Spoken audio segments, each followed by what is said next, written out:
Washington, D.C. right now, and I want to visualize for you what it would look like if a nuclear weapon landed on the nation's capital. So, for our scenario, there is a nuclear weapon headed towards the city right now. A large nuclear weapon flying, headed towards Washington, D.C. The actual bomb is actually in here. This cone that's about 2 meters tall, 6 feet. It's falling back into the atmosphere. Here it comes. And then, for a moment, right here is the hottest thing in our solar system, hotter than the sun. 100 million degrees Celsius as it expands out. Everything around it turns into dust. I mean, smaller than dust. Atoms are ripped apart. This fireball instantly vaporizes everything within a half-a-mile radius. And here comes the blast wave, a wall of high-pressure air that is moving faster than the speed of sound. It creates wind behind it that is faster than anything ever observed in nature. Everything within 2.5 miles is leveled. And then there's the heat wave, which burns everything within 5 miles. Nearly everyone in this city is either dead or severely injured. Everything that can be on fire is now on fire as this huge mushroom cloud rises into the air, dragging with it a storm of dust, dirt, and debris. But this isn't normal dust anymore. The bomb has done something to it, to its atoms, making them fall apart in slow motion, shooting out invisible, deadly energy. This poison dust drifts all across this region. It clings to soil and plants and people hundreds of miles away. These poisoned atoms will keep firing off radiation for years, for decades, centuries, even thousands of years. This is a disaster that humans made, and that was just for one of these cones. A rocket fired from an American submarine can carry 8 of these cones at once. If all of those hit one target, it would be a much worse situation.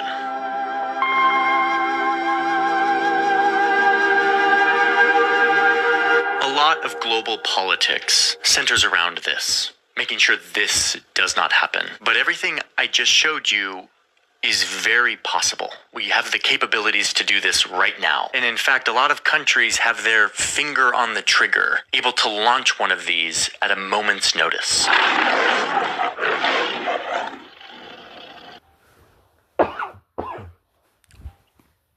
Barakatah Yahweh, Barakatah Yahweh Shai, Kol Halayim La, Yahweh, Bahasham, Yahweh Shai, Barakah Kodash, which means all praises to Yahweh is the name of the Heavenly Father. Bahasham means in the name. Yahweh Shai is the name of his only begotten Son, whom the world ignorantly called Jesus Christ. Barakah Kodash means in the Holy Spirit, the Spirit of truth, on whom we can worship the Father and the Son. Slakia. Double honors to the apostles and the elder bishops of Great Millstone. Peace, blessings. Salutations to all you brothers preaching the gospel in truth and in sincerity, always in charity. It's the brother Mathati from the Great Millstone Camp, the branch out in Des Moines. And right when I start the lesson, my throat want to start itching. Salakia. And you see the video we just watched. It was uploaded, by our brother, the Hopeful Elect 3. And the title of the clip is "What Manner of Persons Ought Ye to Be in All Holy Conversation and Godliness." And as a brother shared the copyright disclaimer under Section 107 of the Copyright Act 1976, allowance is made for fair use for purposes such as criticism, comment, news, reporting, teaching, scholarship, and research. So fair use, and it's so much, that was packed in that 3-minute clip, man. And that's what's coming, and this is what the scriptures, prophesy of, man. Let's start in Isaiah, the 9th chapter. Because there will be a World War III, according to Revelation. Matter of fact, before we get that, Revelation, the 8th chapter, tells us this. And I beheld and heard an angel flying through the midst of heaven, saying with a loud voice, "Woe, woe, woe to the inhabitants of the earth by reason of the other voices of the trumpet of the three angels which are yet to sound. So that's 3 woes right there, man. Which the first woe, when you jump over to the 9th chapter, the first woe, when you read this, first set a couple precepts here in the 9th chapter, it's going into the First World War, with the angel of the bottomless pit is known as Kaiser Wilhelm II, which he was the emperor of Germany. Just real quick.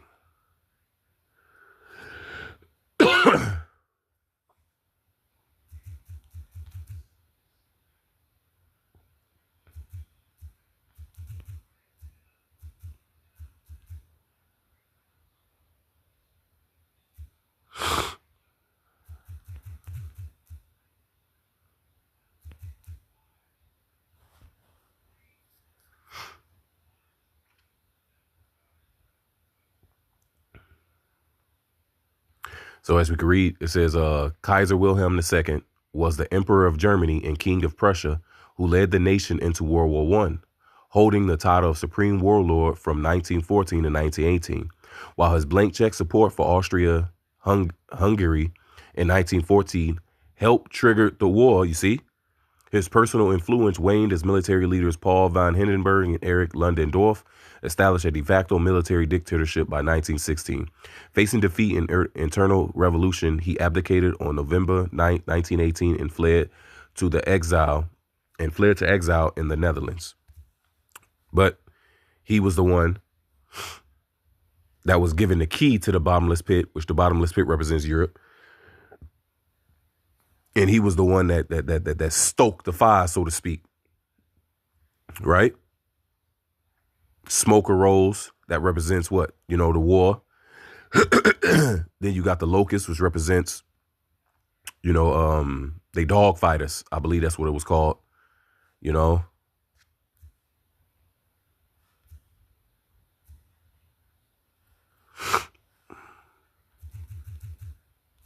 And this is just a brief breakdown of the first few verses in that Revelation 9.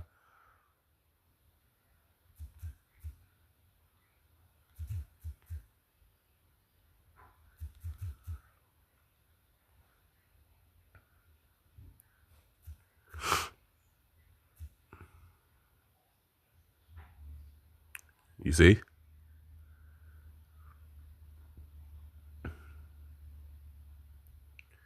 And if you're looking up at these flying in the sky, what would they look like to you? You don't have the terminology of airplane, right?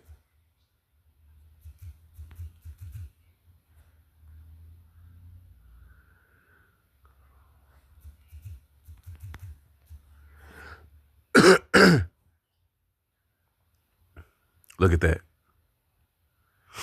You see? The back wings and the front wings. You go back to it, the back wings and the front wings. When you looking up at it in the sky flying.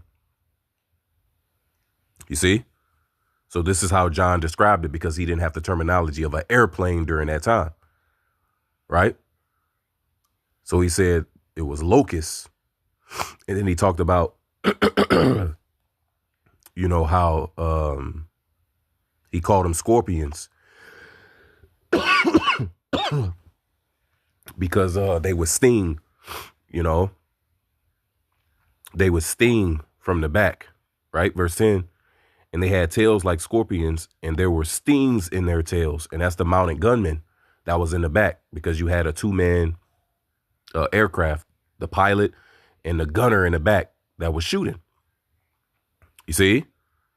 And then he described them as hair like women, which goes into the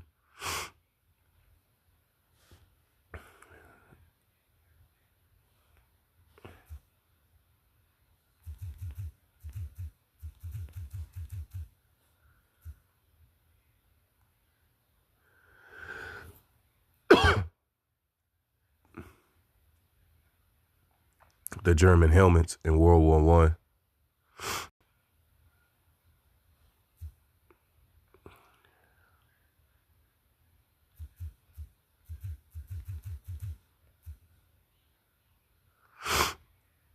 It was something similar to this, but it would have that long tail like, you know, and none of them is pulling up. Oh, there it is. There it is. You see? There it is. These were the helmets. You know? And they said they had the mouth like lions. They would spray paint the front. You know, they would decorate, for lack of a better word, the front of the fighter jets or the fighter planes, because they weren't jets, you know? But once again, it's just a brief, you know, breakdown of this 9th chapter here. You know, the first couple verses. Verse 12, one woe is past, because that was the First World War. And behold, there come 2 woes more hereafter, right? And we know the Second World War with Germany, again with Hitler. You know, we want to jump over to the 11th chapter, which you could go into history to learn about that. But we want to jump right to Revelation 11 and 14. The second woe is past, the Second World War that was fought in the 1940s. And behold, the third woe cometh quickly. You see? And we're in the time of that third woe. You know, in our lifetime, the third world's war will be fought, according to Joel, the 3rd chapter, according to Zephaniah, the 3rd chapter, where the Lord told us to wait ye upon him till he rise up to the prey. For his determination is to gather the nations, man. In the valley of Jehoshaphat, which is Western Asia. You can read that in Joel, the 2nd chapter, the 20th verse. Right? And this war is not going to be a conventional war. It's going to start off as that, but then it will eventually go nuclear. This is Isaiah 9 and 5. For every battle of the warriors with confused noise and garments rolled in blood, but this shall be with burning and fuel of fire, man. A nuclear war that's about to take place. The scriptures call it the day that burn as an oven. Malachi 4 and 1. For behold, the day cometh that shall burn as an oven, and all the proud, yea, and all that do wickedly shall be stubble. And the day that cometh shall burn them up, saith Yahweh, Bahasham Yahweh Shai, Lord of hosts, that it shall leave them neither root nor branch. So as we started off in that clip, it showed the missile being launched, right? That's the book of Job, the 20th chapter. In the 23rd verse, when he is about to fill his belly, when this devil think he's about to accomplish his plans, the Most High shall cast the fury of his wrath upon him and shall rain it upon him while he is eating, just as he rained fire and brimstone down upon Sodom and Gomorrah in the neighboring cities. Well, he's going to do the like thing upon America. And I'm going to just go in the spirit on this, you know, because it's a lot of thoughts and it's a lot of precepts in my head, you know. But that one missile was able, in that video, it says one American nuclear missile is able to carry 8 nuclear warheads within it. You know, and that's what John seen.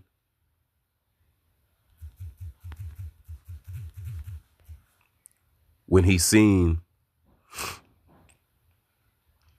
the hail represents the cone that we seen, right? Just one of those cones. It says Revelation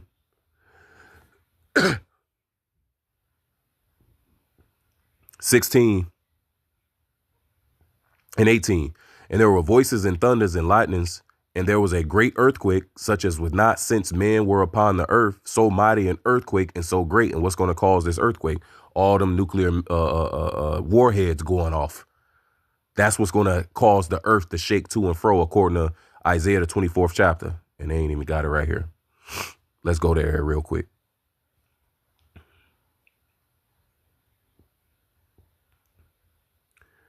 Isaiah 24.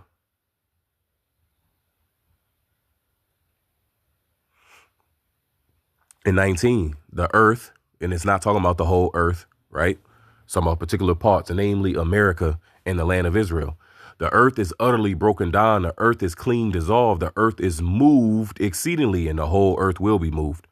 The earth shall reel to and fro like a drunkard, and shall be removed like a cottage, and the transgression thereof shall be heavy upon it, and it shall fall and not rise again. America ain't no coming back from this, man.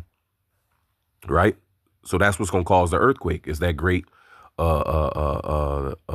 detonation, you know? And it talks about how John heard in that same Revelation 9.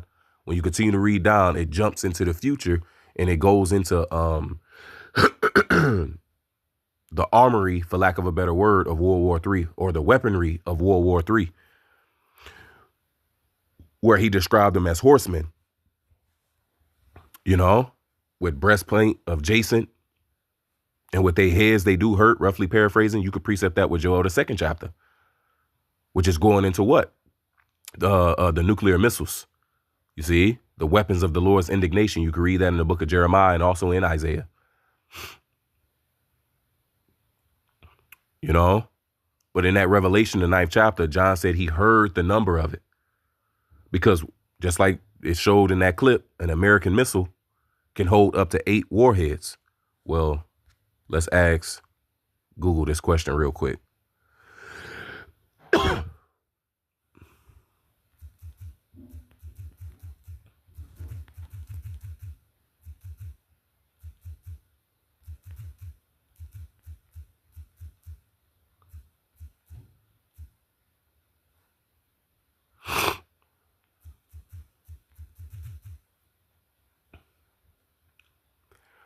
Nuclear missiles can carry between 1 and 14 warheads. So that clip we seen was just an American missile, and that was one version, for lack of a better word.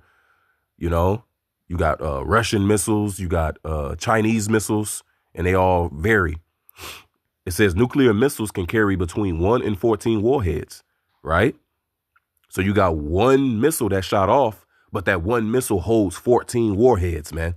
Up to 14 warheads. That's, man, you see? And there's hundreds of thousands of these missiles, you know, that are made.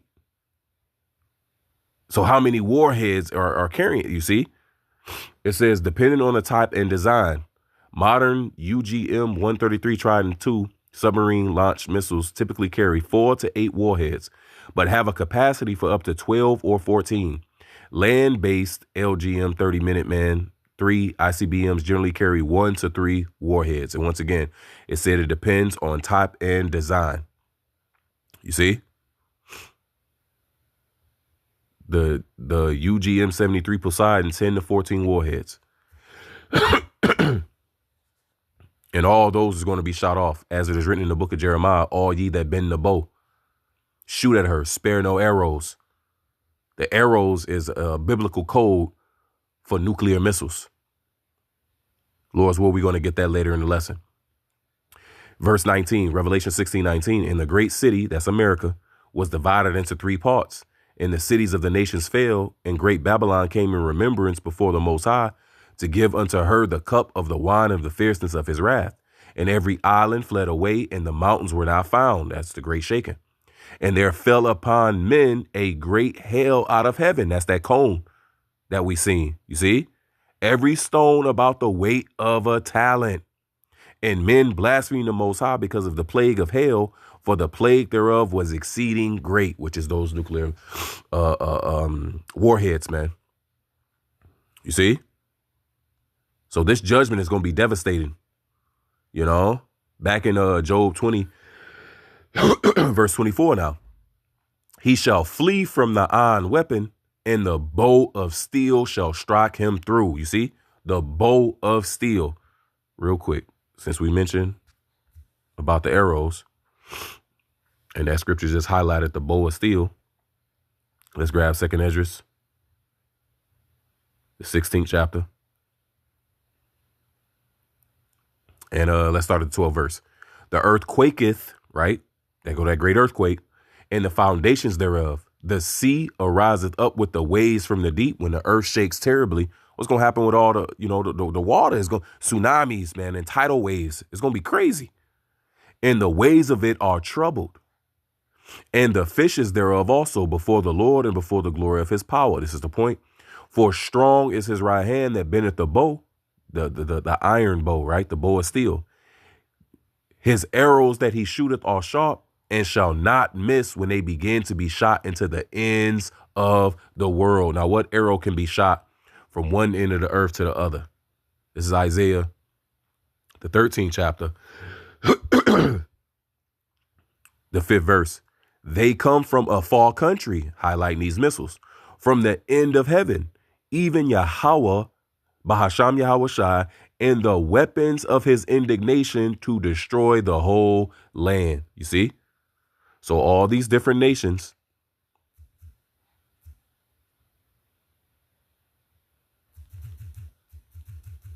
that has nuclear capabilities, they're going to shoot them on Babylon the Great, aka America. Jeremiah 50:14. Put yourselves in array against Babylon round about, all ye that bend the bow. Shoot at her, spare no arrows, for she has sinned against Yahweh, Bahasham Yahweh Shai. This is what's prophesied to happen upon this place, man. Back in Job 20:25, it is drawn and cometh out of the body, which represents the silos.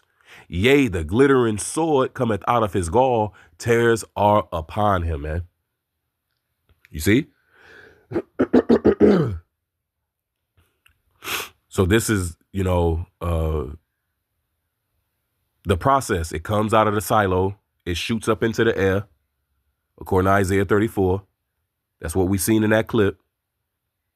It started to go outside of the atmosphere, Isaiah 34:4.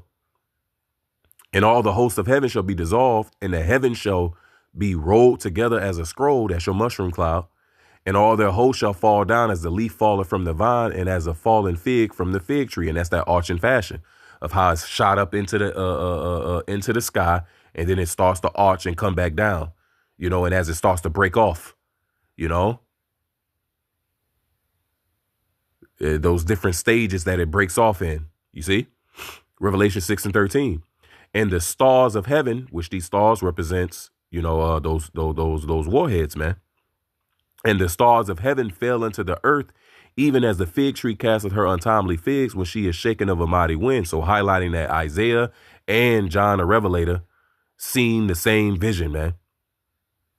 And the heaven departed as a scroll when it is rolled together, and every mountain and island were moved out of their places. You see, showing you what's going to cause this great earthquake is this nuclear explosion.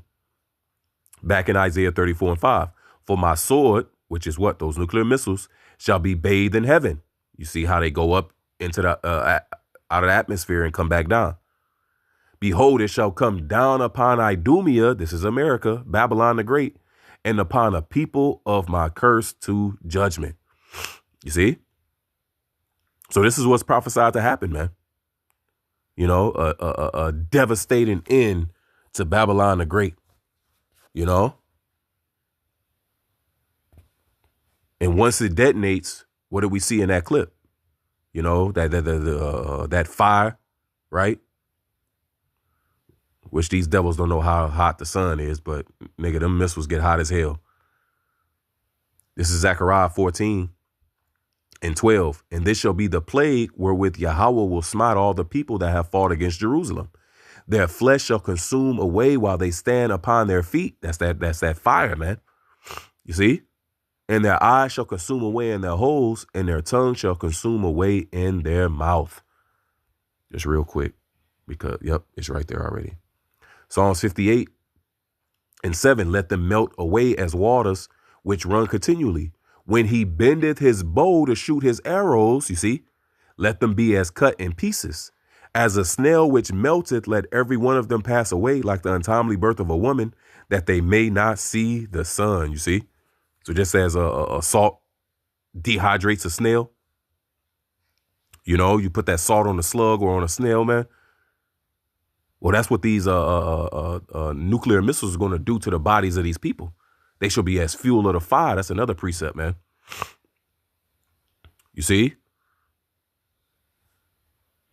And those that's in the hottest point, they going to melt, like we just read. And then within that radius, what happens? Dude talked about that pressurized air. I think that's what he called it. And then he talked about the wind. This is Jeremiah 51:1. Thus saith Yahweh, Bahasham Yahushua, behold, I will raise up against Babylon and against them that dwell in the midst of them that rise up against me a destroying wind. You see? So you got that detonation point, which is the hottest. You know, then the 2.5 miles, he talked about the pressure, the hot air, that destroying wind. And then within the 5-mile radius, man, you know, just go back to the beginning of this lesson and watch the clip again. That destroying wind. So this is about to be a devastating judgment upon this place, man. You know? And what do we read in Revelation, the 6th chapter? John seen it and he called it stars, right? Let's go back to Revelation 8. This is Revelation 8 and 10. And the third angel sounded, and there fell a great star from heaven, burning as it were a lamp. And it fell upon the third part of the rivers and upon the fountains of waters. And the name of the star is called wormwood. What did he say with the dust? It was radioactive dust or something, how he said it in the clip. You see? And the third part of the waters became wormwood, and many men died of the waters because they were made bitter. So this nuclear fallout, man. And it's called, and it calls it a great star, you know? And while I mentioned how World War III is going to start out as a normal war, and then eventually it's going to go nuclear. Well, you could read that. It's not the 16th chapter, it's the 15th chapter. In 2nd Esdras 15, where it talks about the dragons of Arabia. So all these different Arabic nations are going to join with Iran. Iran is known as the Carmanians in the scriptures. You see? And they're going to fight against America. You know, but I want to jump down to the point. Verse 40. The great and mighty cloud shall be puffed up full of wrath, and the star that they may make all the earth afraid, and them that dwell therein, and they shall pour out on every high and eminent place a horrible star, fire and hail and flying swords and many waters, that all fields may be full and all rivers with the abundance of great water. So it's going to be a great devastating judgment, man, you know, where this war is going to turn nuclear. You know, World War III, Russia is going to be involved, according to Ezekiel 38. You know, Iran is going to be involved. Ethiopia is going to be involved. You see? And it's going to be devastating, man. And this is what we're looking forward to. And before this happens, the MOTB, according to Revelation 13 chapter, have to be implemented. You see? And there's so many more precepts that I'm thinking about that's running through my mind, you know, concerning, you know, this judgment to come. You know, one of them in particular, 2 Peter, which this is what the brother highlighted within the clip. 2 Peter 3 and 10. But the day of the Lord will come as a thief in the night, in the which the heavens shall pass away with a great noise, and the elements shall melt with fervent heat, the day that burneth as an oven. The earth also and the works that are therein shall be burned up. Seeing then that all these things shall be dissolved, what manner of persons ought ye to be in all holy conversation and godliness? Because Peter is letting us know that the first death was the flood that came upon the earth during the time of Noah. And how this current present evil world is kept in store, being reserved unto fire. You see? Verse 7, but the heavens, meaning this current rulership, and the earth, which are now by the same word, are kept in store, reserved unto fire against the day of judgment and perdition of ungodly men. You see? And we're living in that time of the second death where the Lord is going to judge this world by fire, man. Nuclear, thermonuclear fire, man. You see? So seeing, back at verse 11, seeing then that all these things shall be dissolved, what manner of persons ought ye to be in all holy conversation and godliness, looking for and hasten unto the coming of the day of the heavenly Father, wherein the heavens being on fire shall be dissolved, and the elements shall melt with fervent heat. So that's what's coming. You know, my man said it's a possibility and all the nations got their hands on the trigger. It ain't a possibility, man. You know, It's an inevitability, right? I think I said that word right. Something that's inevitable. I don't even know how to spell it.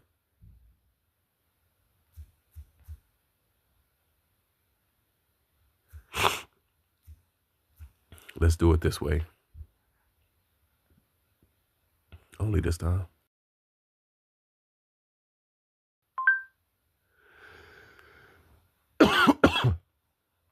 Inevitability. Inevitability. The state of being certain to happen and impossible to avoid, prevent, or evade. You see? And this judgment is an inevitability. Often characterized as a sure thing or a foregone conclusion. You see? Or fixed, predetermined events. This is a predetermined event. It conveys a sense of finality and inescapableness. And that highlights back in that Isaiah 24. He that escapeth from the pit shall be taken in the snare. For the windows on high is going to be open. That's those missiles coming back down into the earth, man. Or into, the inner atmosphere, for lack of a better word. You see? Everything is geared towards the fulfillment of the words of Yahweh Bahasham Yahweh Shai. And the prophets were here to tell you of it, man. And when these things come to pass, then shall they know a prophet have been among them. So, I was inspired through the Holy Spirit based off, that video, that clip. And what I noticed too,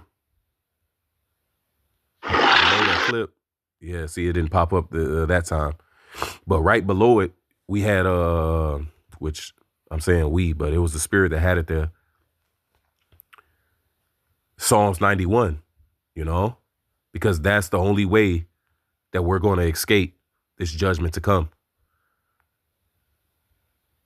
Psalms 91 and 3. I started 1. He that dwelleth in the secret place of the Most High shall abide under the shadow of the Almighty. I will say of Yahweh Ba'asham Yahweh Shai, he is my refuge and my fortress, my power. In him will I trust. Surely he shall deliver thee from the snare of the fowler and from the noisome pestilence. He shall cover thee with his feathers, that's the chariots, and under his wings shalt thou trust. His truth shall be thy shield and buckler. You see? Thou shalt not be afraid for the terror by night, nor for the arrow that flieth by day. You see that? Nor for the pestilence that walketh in darkness, nor for the destruction that wasteth at noonday, at the height of this devil's, when he's about to fill his belly. Noonday is when the sun is at its highest, man. You see? 1,000 shall fall at thy side and 10,000 at thy right hand, but it shall not come nigh thee. Only with thy eyes shalt thou behold and see the reward of the wicked. And John witnessed that, man. Revelation 15:1. And I saw another sign in heaven, great and marvelous, 7 angels having the 7 last plagues, for in them is filled up the wrath of the Most High. And I saw as it were a sea of glass mingled with fire, right? And that sea of glass, he was looking down, just real quick.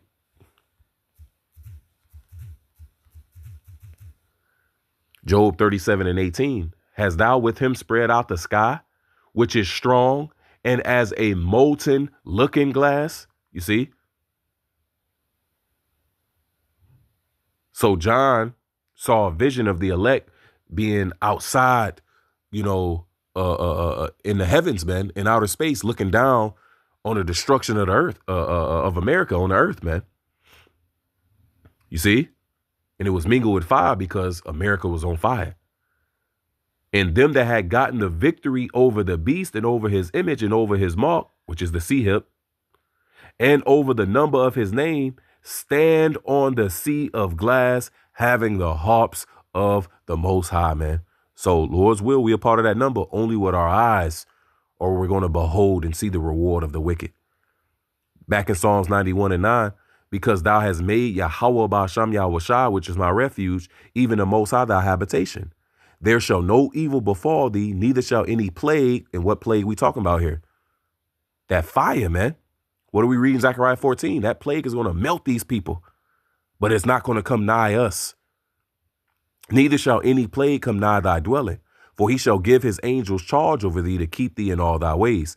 They shall bear thee up in their hands, lest thou dash thy foot against a stone. Thou shalt tread upon the lion and adder, the young lion and the dragon shalt thou trample under feet. Because he hath set his love upon me, therefore will I deliver him. I will set him on high because he hath known my name. He shall call upon me and I will answer him. I will be with him in trouble, Jacob's trouble, and I will deliver him and honor him. With long life will I satisfy him and show him my salvation. So a salvation far beyond what they look for. You know, matter of fact, before I get Wisdom of Solomon 5, let's go back to Revelation 11. Revelation 11 and 12. And they heard a great voice from heaven saying, saying unto them, come up hither. And they ascended to heaven in a cloud, that's the chariots, and their enemies beheld them. And in the same hour, there was a great earthquake, that's the destruction. And the 10th part of the city fell, and in the earthquake were slain of men 7,000, which 7 is a completion. And the remnant were affrighted and gave glory to the power of heaven. You see? So we're going to be delivered from this judgment to come. Lord, will we be of that number? Wisdom of Solomon 5 and 1. Then shall the righteous man stand in great boldness before the face of such as have afflicted him and made no account of his labors. When they see it, they shall be troubled with terrible fear and shall be amazed at the strangeness of his salvation, so far beyond all that they look for, man. You know, just like how the apostles were in awe when Yahushua was taken up into that chariot. Acts 1 and 10. And while they looked steadfastly toward heaven as he went up, behold, 2 men stood by them in white apparel. You see? So the world is going to be gazing at our deliverance. Lord, will we be of that number, man? You know? And it was another precept in my mind. We just read that Wisdom of Solomon. Oh, yeah. Yeah. Last precept, if the Spirit don't give me anything else.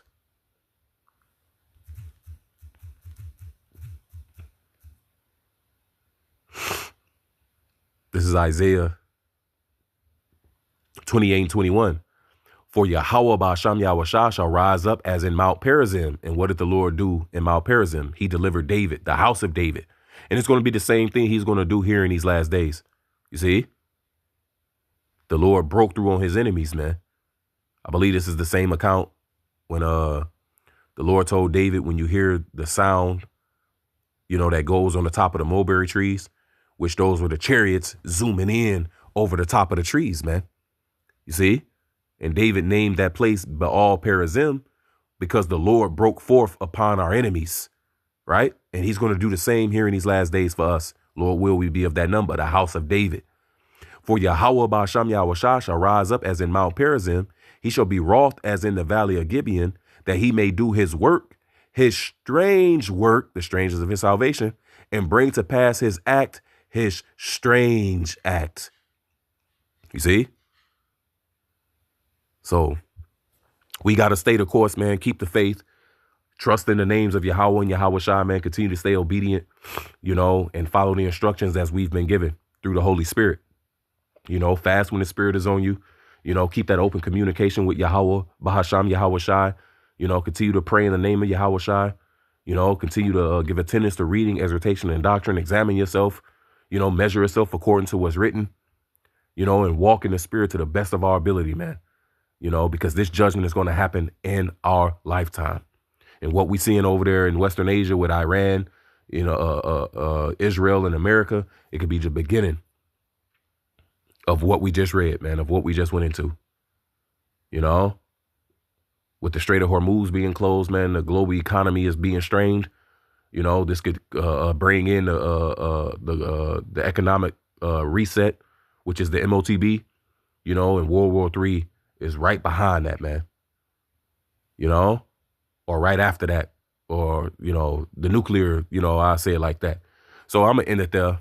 I hope and pray that this was edifying. Thawada Yahweh, Bahasham Yahweh Shai, for giving me a spirit to do this lesson. I'm going to give all praises, honor, and glory to Yahweh, Bahasham Yahweh Shai, Baruch HaKodash. Double honors to the apostles and the elder bishops of Great Millstone. Peace, blessings, salutations to you brothers preaching the gospel in truth and in sincerity, always in charity. Shalom.